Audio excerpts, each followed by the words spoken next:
Okay, everybody can hear me all right? And everyone can see that screen, the presentation.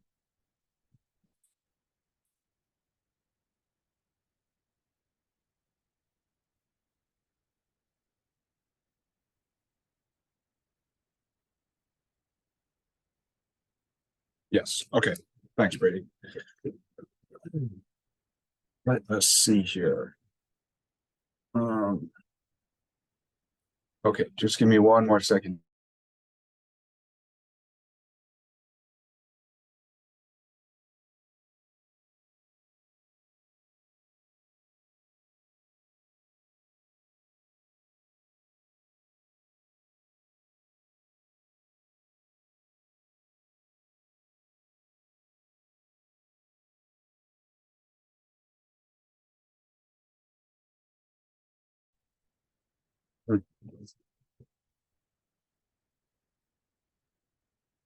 Okay, doesn't look like my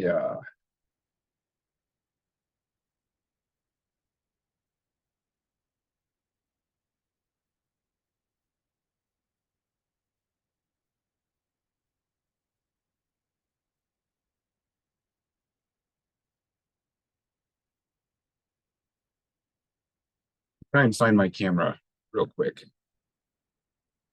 Got switched to something different. Aha. Okay. I think we're probably ready to go ahead and get started. Um, Thanks everyone for participating in the challenge set. This is going to be just a pretty standard review. We'll go through the responses, kind of what we were expecting to see. I think there's a lot of consensus through these two challenges. If you guys have any questions throughout, I'd really like you to just go ahead and ask them. It helps us, find gaps in our challenge set for future trainings and kind of just spurs a little conversation. So don't be afraid to ask a question, or if I'm going too fast or you need me to go back and describe something again, we'll just go ahead and get started here. So this is our October set, 2023, second set of the year. There we go. So our first one, 60-year-old woman presented with high fever, abdominal pain, swelling with pain in her left ankle, 4 weeks after a pap smear test. And the specimen collected was synovial fluid from the ankle. So for both of these challenge sets, we're just gonna kind of start at the top and work our way through. We'll start with the gram stain, how it grew on the plates, or which plates it did and did not grow on. There's a question about hemolysis. We'll go through some of the biochemical tests that were run and the results of all of this testing for our final answer. So a little bit about the challenge set for October. We sent it to 14 labs. 13 labs responded via SurveyMonkey, the survey we sent out. One of the labs we sent it to actually responded that they would not work these up because of the sources. Different labs work up different sources. So that's the correct answer. We want you to follow your procedures. We could kind of try to make it, as much of like a real world scenario as we can. As much as we can. So we're going to go through these one by one. Start with the gram stain. Does anyone have any questions so far? I might just stop and ask that as we move along. That's pretty straightforward stuff, but okay, we'll keep moving. So all 13 reporting labs noted the gram reaction for this organism was gram positive, which is good. Consensus is good. 100% team, way to go. So 12 of the 13 reporting labs called these gram positive cocci, and one lab noted bacilli, which in some cases cocci can be kind of elongated. Strep pneumo is coming to my mind. This would probably be an instance where we would want to go back to the stat pack and have you send in a picture of your gram stain, which we're going to be kicking off here very shortly. We're going to be trying to bring the stat pack back. For situations like this, training purposes might be helpful. But this organism that we sent is a gram-positive cocci. Most labs also noted that this organism was in pairs and chains, which is also correct. I don't have a graph for that response, though. Sorry. For our plate growth, 100% of respondents answered that this organism grew only on the blood and the chocolate plate, which is how we would expect this to react. Gram-positive cocci doesn't grow on the MAC, so we're on the right track. And for the hemolysis question, 12 of our 13 reporting labs noted beta hemolysis on the growth. One lab reported that it was non-hemolytic. So sometimes I guess these are coming from frozen from us before we set them to, so maybe sometimes we get an organism that doesn't react exactly the way we're hoping. If you are looking at hemolysis, hopefully you're looking at the blood plate and not the chocolate. Because classically this particular bug is hemolytic. Do we have any questions up to this point?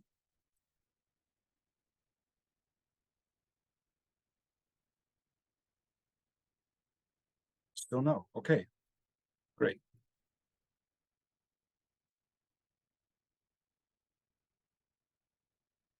So, okay, so by this point, just based on the gram stain, probably most labs ruled out any threatening organism. Because of the gram stain, the gram-positive cocci and chains, we can conclude it's not likely a BT organism because on our list of possible BT organisms, there's only one gram-positive, and it's gram-positive rods, not cocci and chains. You'll notice we had one lab that reported the gram-positive bacilli, and so the catalase test would be run in that situation, in which case it was negative, so you could also rule out any kind of potential BT organism. Your Bacillus anthracis is going to be catalase positive. And also, if you had a gram-positive rod, you could use hemolysis to rule out anthrax as well, because it's going to be non-hemolytic. And most labs reported that they saw hemolysis in this.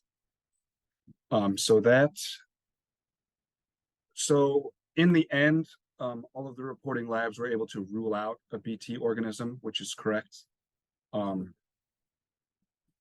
no potential biothreat organism here and no interaction with the Nebraska Public Health Lab. So that one was pretty short and sweet. Does anyone have any questions or comments about the first BT organism?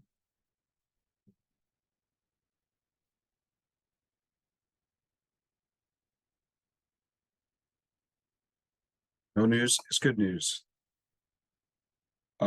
I'm kind of keeping an eye on the chat too. If you want to chat if you have a question, you want to throw it in the chat. I'll be watching. So, number 2, 54-year-old man admitted to the hospital twice before being diagnosed with gallbladder empyema, complicated by a liver abscess. The patient consumes unpasteurized dairy products.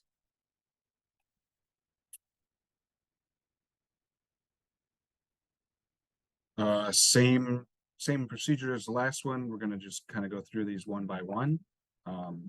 Again, questions or comments, you can go ahead and jump in.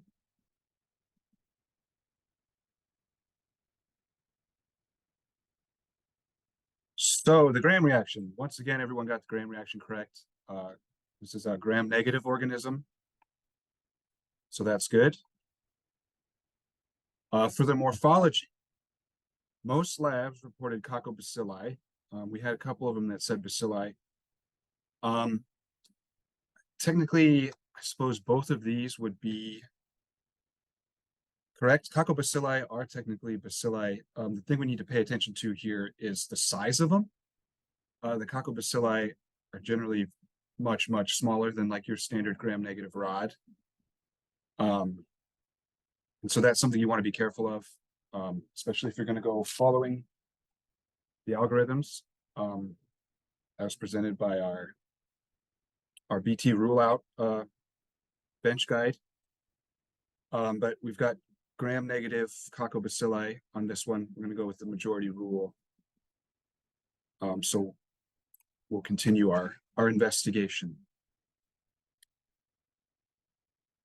And then for the plate growth, again, majority of labs responding that it grew on the blood and the chocolate and not the MacConkey.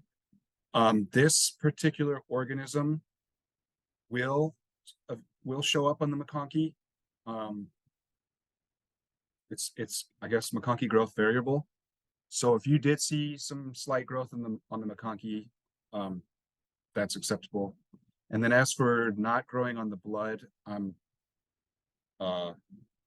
hoping that, well, I'm not hoping, but that might have been just a problem with the organism that got sent out. Again, like I said, we keep these frozen until we send them out. So if you're not doing the double sub, you might run into issues with growth on the other side. So hemolysis, most labs reported non-hemolytic. A couple of them said not applicable. Generally, for our gram-negative organisms, we don't report, like it's not part of the algorithm to report the hemolysis. If you noticed it and you made note of it, that's fine. So each one of these are acceptable. And then, so biochemical tests. The consensus of the growth in the gram stain leads us to believe we got a gram-negative coccobacilli that grows on blood and chocolate. And we had a lot of reporting for biochemical tests here. But the three consistent responses we have are the catalase, the oxidase, and the urease.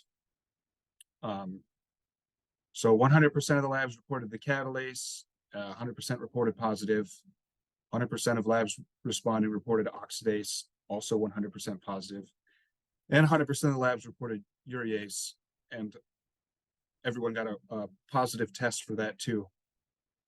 So kind of based on the clinical presentation, the morphology on the plates, the gram stain, the slow growing,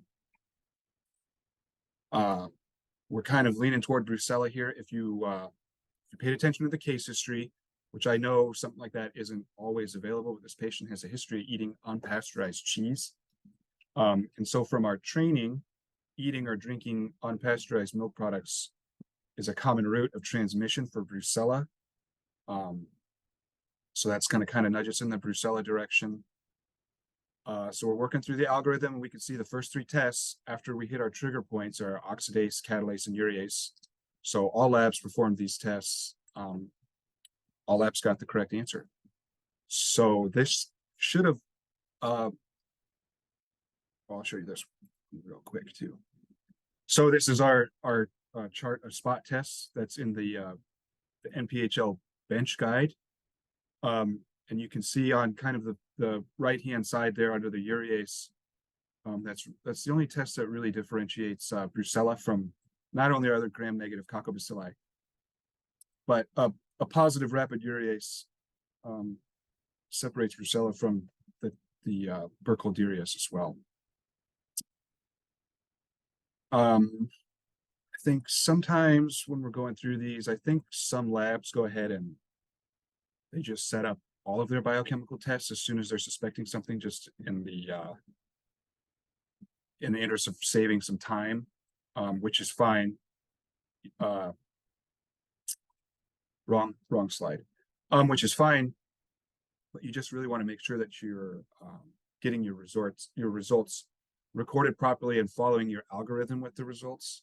to make sure you're not missing a step or recording a test that might lead you in the wrong direction.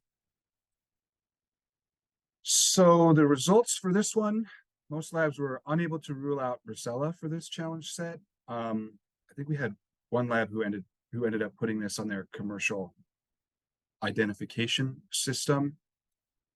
We want to make sure that until we're 100% positive that we can rule out a suspected agent, that they don't go on commercial systems.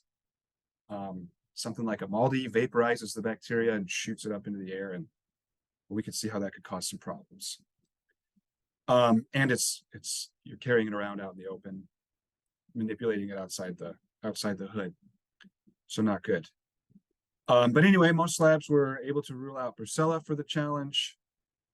So that's the correct answer. Oh, I guess you guys want to know. So the first organism, I guess I should let you know what the organism we sent were. The first organism was group B strep, beta hemolytic gram-positive coccyne chains.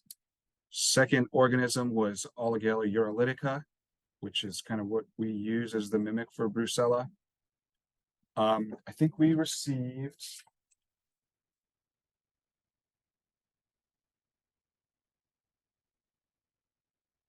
I believe we received 8 pages to the NPHL emergency pager out of 13 reporting labs. So once again, just, I know it's a practice exercise, but to keep us frosty on our end, we do like to receive those pages. It's a practice for us too, just to make sure everything gets recorded and reported properly. So, there's any interest, these are the cases we use for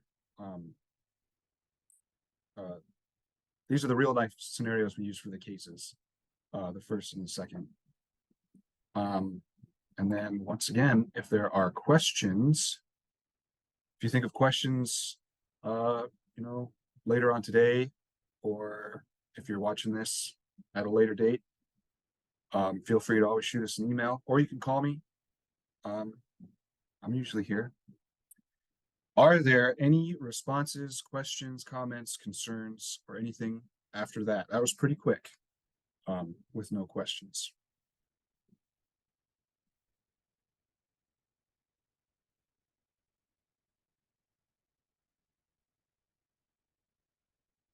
No?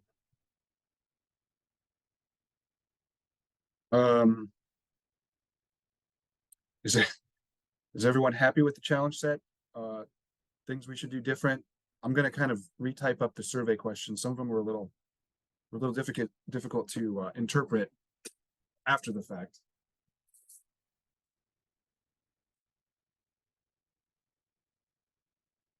Okay, that's good. Thank you, Sheila.